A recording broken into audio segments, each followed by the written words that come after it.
Well, hello there. Welcome to this house. Today we are exploring the history of the Bahamas.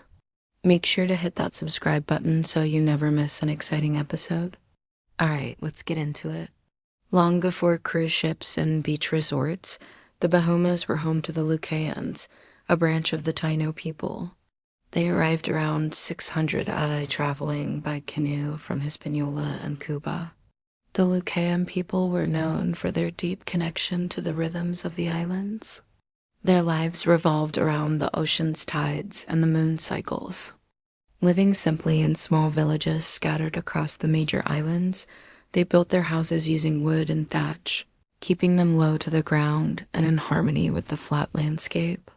Lucayan men would fish with handcrafted wooden canoes, and women cultivated crops in fertile soil, growing cassava, maize, and sweet potatoes. As a peaceful people, the Lucayan diet was supplemented by trading with neighboring islands. Using dugout canoes, they paddled out to sea, exchanging their goods for other necessities and maintaining a network of trade routes that spanned the Lucayan archipelago.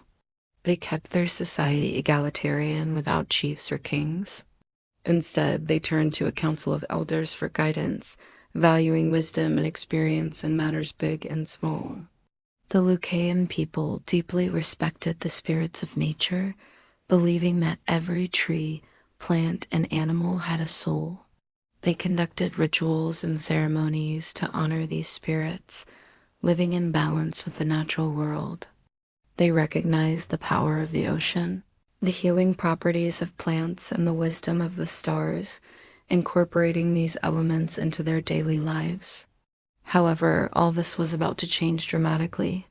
On October 12, 1492, Christopher Columbus made landfall on an island he called San Salvador, now believed to be in the Bahamas. This historic moment marked the beginning of a tragic chapter in Bahamian history, the first contact between Europeans and the indigenous peoples of the Americas. While Columbus did not actually step foot in what we today call the Bahamas, his arrival in the New World initiated a series of events that would have a devastating impact on the Lucayan people. As news of the Americas spread back to Europe, more explorers and conquerors arrived, driven by a desire for gold, glory, and God. The Spanish, French, and English claimed vast territories for their respective crowns, displacing and subjugating the native populations. Unfortunately, the Lucayan people found themselves caught in the crossfire of this colonial conquest. Within a few decades, the Lucayan population was decimated, either sold into slavery in other colonies or destroyed by disease and violence brought over by Europeans. By the early 1500s, the Bahamas were empty. For over a century, the Bahamas were largely ignored by Spain and other European powers. There was no gold, silver, or large population centers to exploit, so the islands became a haven for those seeking refuge from the Spanish Main. The Bahamas were strategically located near major shipping routes, making it a perfect hideout for privateers and buccaneers. Pirates flocked to the shallow waters and hidden coves, using the islands as bases to plan their raids on Spanish galleons laden with treasures from the New World. By the early 1700s, Nassau had become the capital of piracy in the New World. During this time, Nassau was a lawless town ruled by pirates with figures like Blackbeard, Calico Jack, and Anne Bonny holding sway. They called themselves the Flying Dand, and for a while they ruled the seas. But as with all rebellions, this one too came to an end. In 1718, the British sent Governor Woodes Rogers to restore order and put an end to the Bahamas being known as the Pirate Republic.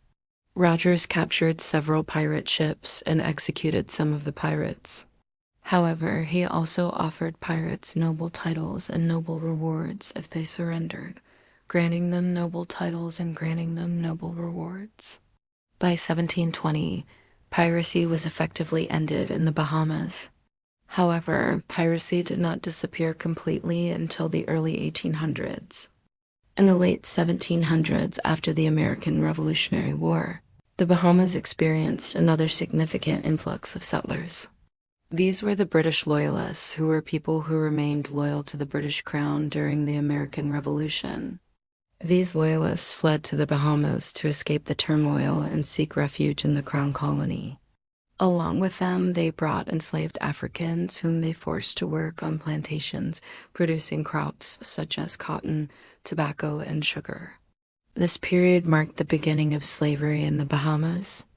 The enslaved Africans endured brutal conditions and were denied basic rights, working long hours for little pay and subjected to harsh punishments. Slavery continued in the Bahamas until 1834, when the British Empire abolished slavery throughout its colonies.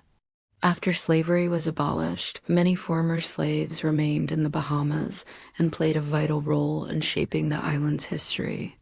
Freed Africans formed communities, worked as fishermen, boat builders, and farmers, and contributed significantly to the growth of the Bahamian identity. During the 19th century, the Bahamas continued to be a part of the British Empire. The islands faced economic challenges, initially relying on activities like sponging and fishing.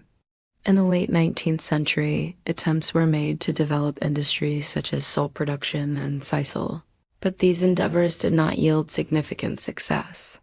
However, in World War II, American military bases were established in the Bahamas, which helped boost infrastructure and modernize the islands. The presence of these bases also introduced new opportunities for Bahamians, particularly in the service and hospitality sectors. Following World War II, tourism began to emerge as a significant industry in the Bahamas, attracting visitors from the United States and Europe. The island's natural beauty, including its white sand beaches, crystal clear waters, and vibrant coral reefs, made it a popular destination. As tourism grew, so did the need for infrastructure development, leading to investments in hotels, resorts, and transportation. Throughout the 20th century, the Bahamas remained a part of the British Empire. Tensions grew between the Bahamian people and the colonial authorities. Calls for independence and self-determination gained momentum as many Bahamians sought greater control over their own affairs and a larger share of the economic benefits generated by the country as natural resources and industries. Important political parties emerged, representing different perspectives on the path to independence. On June 10, 1964, after years of negotiations and political developments, the Bahamas achieved internal self-governance, marking an important step towards independence. Sir Lyndon Pendleton, a prominent leader of the independence movement, became the first Prime Minister of the Bahamas. Under his leadership, the new government focused on social reforms, improving education and healthcare, and advancing civil rights.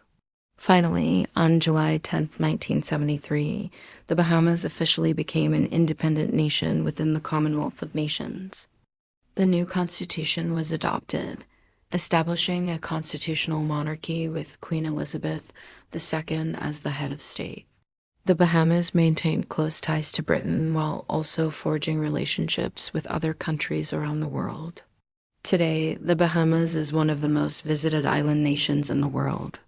Its vibrant colors, friendly people, and spectacular scenery draw millions of visitors each year. It has a flourishing tourism and financial sector and serves as a hub for maritime trade. The Bahamas remains a member of the Commonwealth of Nations and continues to uphold its constitutional monarchy with Queen Elizabeth II as the head of state.